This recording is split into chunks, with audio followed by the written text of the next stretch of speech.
In June 1942, 6 months after Japan's devastating attack on Pearl Harbor, the U.S. Navy faced annihilation. The Imperial Japanese Navy had assembled the largest fleet in its history, planning to crush the remaining American forces at Midway Atoll and secure dominance over the Pacific. But what Japan didn't know was that every single one of their secret battle plans had already been cracked by a small team of American codebreakers working in a cramped basement in Hawaii. This is the true story of how a handful of mathematicians, linguists, and former telegraph operators, many of them barely out of their 20s, pulled off one of the most remarkable intelligence coups in military history, saving the U.S. Navy and turning the course of World War II. When Japanese warplanes struck Pearl Harbor on December 7, 1941, they not only destroyed much of the U.S. Pacific Fleet, but also dealt a crippling blow to American morale. What few people knew was that even before the attack, U.S. military intelligence had been racing to break Japan's most secure naval codes.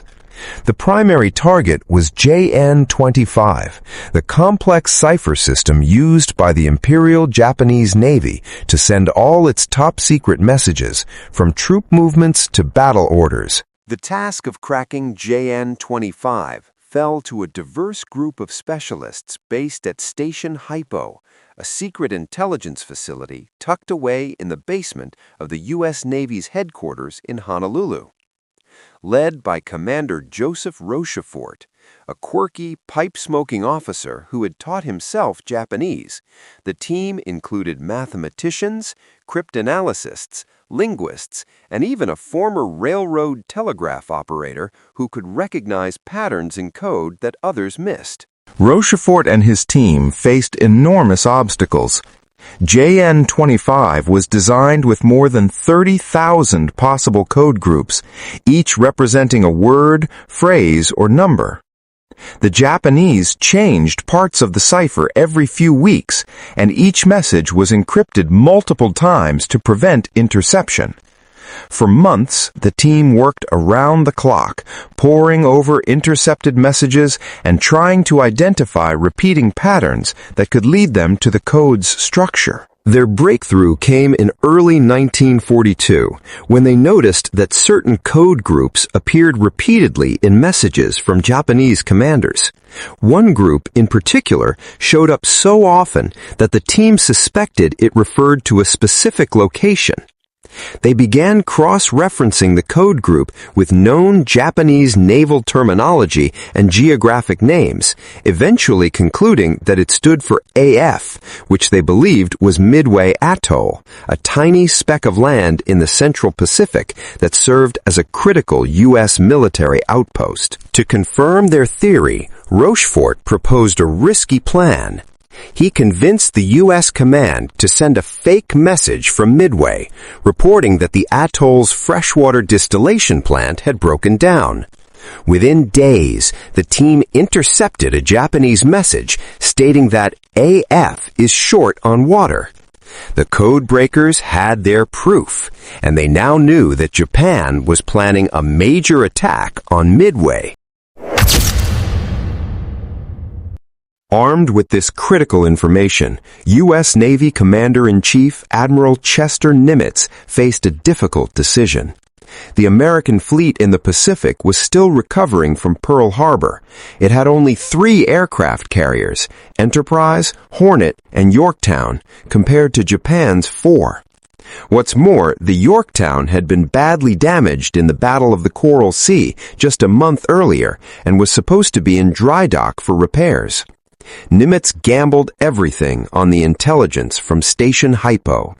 He ordered the Yorktown to be patched up in just 72 hours, a feat that shipyard workers called impossible, and sent all 3 carriers to a secret position northeast of Midway, where they could ambush the Japanese fleet. He also reinforced Midway's defenses, adding more fighter planes, bombers, and anti-aircraft guns to the atoll. Meanwhile, the Japanese remained completely unaware that their plans had been exposed. Admiral Isoroku Yamamoto, the architect of the Pearl Harbor attack, believed that the U.S. fleet was still scattered and that Midway would be an easy target.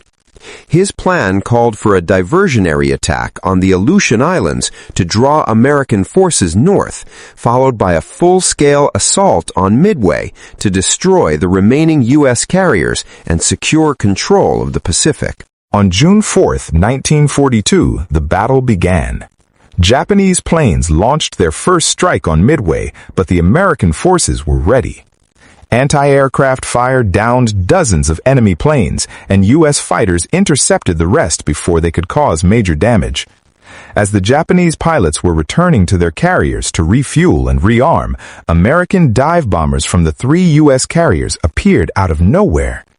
In just 5 minutes, the U.S. planes scored direct hits on 3 of Japan's 4 aircraft carriers, Akagi, Kaga, and Soryu. The 4th carrier, Hiryu, managed to launch a counterattack that damaged the Yorktown, but it too was sunk later that day. By the end of the battle, Japan had lost all 4 carriers, more than 300 planes, and 3,057 men. The U.S. lost 1 carrier, Yorktown, 145 planes, and 307 men. The victory at Midway was nothing short of miraculous. Without the intelligence from Station Hypo, the U.S. Navy would almost certainly have been caught off guard, and Japan would have likely gained control of the Pacific. Instead, the battle marked the turning point of the war in the Pacific. From that moment on, Japan was forced onto the defensive, and the U.S. began its long push toward Tokyo. Despite its importance, the role of the Codebreakers at Station Hypo remained secret for decades after the war.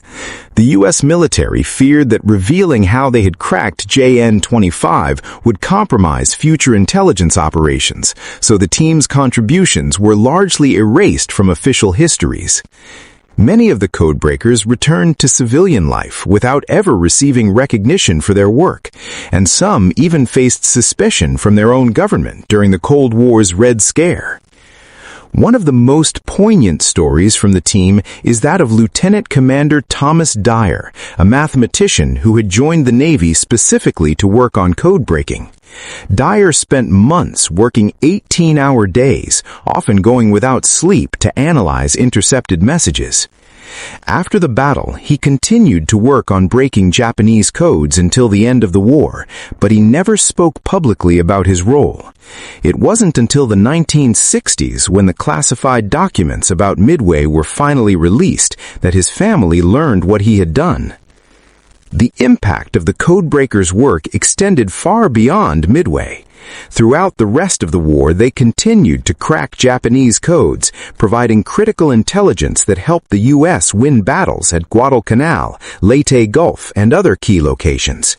Their success also revolutionized the way military intelligence was gathered and used, establishing signals intelligence, or SIGINT, as a vital component of modern warfare. Today, the story of the Midway Codebreakers is finally being told.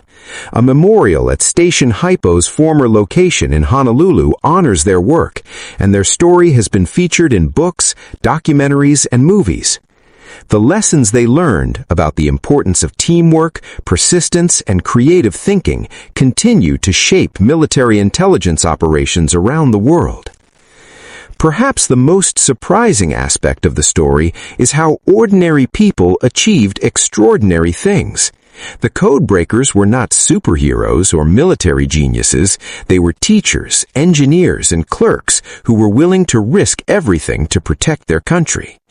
Their work at Midway proved that in war, intelligence can be just as powerful as firepower, and that sometimes the greatest battles are not won on the high seas, but in quiet rooms where dedicated men and women work tirelessly to uncover the truth. Thank you very much for staying with us.